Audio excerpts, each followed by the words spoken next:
નગરપાલિકા દ્વારા સ્વચ્છતા જાગૃત માટે યોજાયેલી રેલી જાગૃત નહીં પણ હાસ્યનું પાત્ર બની। પાલિકાએ શહેરમાં સ્વચ્છ ભારતના બેનરો, પ્લે કાર્ડ્સ અને નારા સાથે રેલી યોજી, પણ તે રેલી જેમના માટે હતી એટલે કે કચરા માટે અને કચરાના ઢગલા વચ્ચેથી પસાર થતા નજારો જોઈ લોકો પણ મૂંઝાઈ ગયા। જ્યાંથી રેલી પસાર થઈ ત્યાં જ કચરાના ઢગલાઓ, ગંદકીઓ અને દુર્ગંધ નાગરિકોને સ્વચ્છતા અભિયાનનો વાસ્તવિક ચહેરો બતાવી રહ્યા હતા। આ દ્રશ્યો જોઈ રહેલા એક જાગૃત નાગરિકે વીડિયો બનાવી સોશિયલ મીડિયા પર વાયરલ કર્યો અને જે તરત જ વાયરલ થયો તો ને હવે લોકો સવાલ ઉઠાવી રહ્યા છે કે સ્વચ્છતા માટે રેલી જરૂરી કે સફાઈ। પાલિકા દ્વારા રેલી માટે ખર્ચ, પ્લે કાર્ડ અને ફોટોશૂટ તો ઉમદા હતા, પણ કચરાના ઢગલાની અવગણના દ્રશ્યો પોતે જ શરમજનક પુરાવા બની રહ્યા છે। એવો ફક્ત દેખાડો છે કે વિકાસની જગ્યા એ ઉપહાસ પેદા કરે છે। એ સ્વચ્છતા નહીં, આકારમાં વિસંગતિ અને કાર્યમાં અસફળતા કહેવાય છે। જે પ્રમાણે હવે બગસરા નગરપાલિકા વિવાદમાં આવીને આ સ્વચ્છતાની રેલી યોજાઈ હતી ને સ્વચ્છતાની રેલી કચરાના ઢગલા પાસેથી પસાર થઈ છે। નગરપાલિકાની આ જે રેલી છે તે હાસ્યરૂપ સાબિત થઈ રહી છે, જ્યારે ફક્ત દેખાડો કે સ્વચ્છતાની જગ્યાએ ઉપહાસ પેદા કરે છે।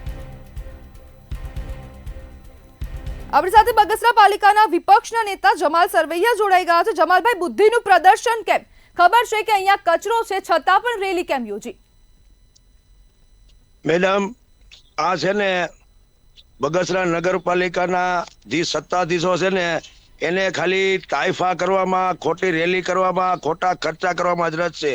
ગામમાં ચારે બાજુ ગંદકીનું સામ્રાજ્ય છે। જે તે વખતે આ લોકોએ બગસરાના નામે અમારા એક ચીફ ઓફિસર હતા ને કાગળમાંથી એવોર્ડ લઈ આવ્યા છે।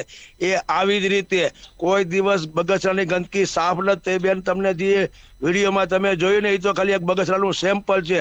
બગસરાના ઠેક ઠેકાણે તમે નદીપરામાં જાઓ, નટવરનગર જાઓ કે આપાઈ ગયેલી જગ્યા પાસે જાઓ, નિશાળ પાસે જાઓ, દવાખાના પાસે જાઓ, બધી ગંદકીના સામ્રાજ્ય છે। જમાલભાઈ, હવે સ્વચ્છતા અભિયાન માટે સફાઈ કેમ નથી? દેખાડો કેમ થઈ રહ્યો છે?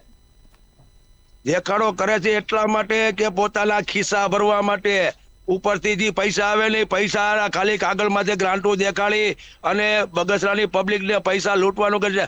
આ બગસરા નગરપાલિકા બેન છે ને એક ભ્રષ્ટાચારનો મોટું બોરિંગ છે। તમે વારા ઘડીએ જોયા હશે કે